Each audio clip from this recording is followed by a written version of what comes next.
সাথী তুমি আমার জীবনে।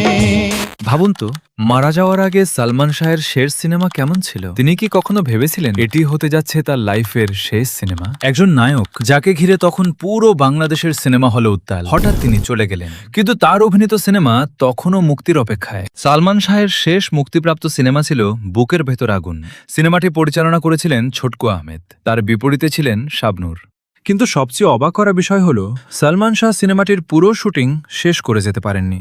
তার মৃত্যুর পর গল্পে কিছু পরিবর্তন এনে বাকি অংশে অভিনয় করেন ফেরদৌস আহমেদ। পরবর্তীতে ১৯৯৭ সালে সিনেমাটি মুক্তি পায়। আর সালমানের মৃত্যুর মাত্র এক সপ্তাহ পর মুক্তি পেয়েছিল সত্যের মৃত্যু নেই, যেটি তিনি জীবিত অবস্থায় শেষ করেছিলেন। অর্থাৎ দর্শক যখন সিনেমা হলে বসে সালমান শাহকে পর্দায় দেখছিলেন, তখন তারা জানতেন এই মানুষটি আর কখনো নতুন কোনো সিনেমায় ফিরে আসবেন না। আর এটাই হয়তো সালমান শাহের সিনেমাগুলোকে আজও এত আবেগের করে রেখেছে। আজ সালমান শাহের মৃত্যুর প্রায় ৩০ বছর। তার হত্যার বিচার এখনো সম্পূর্ণ হয়নি।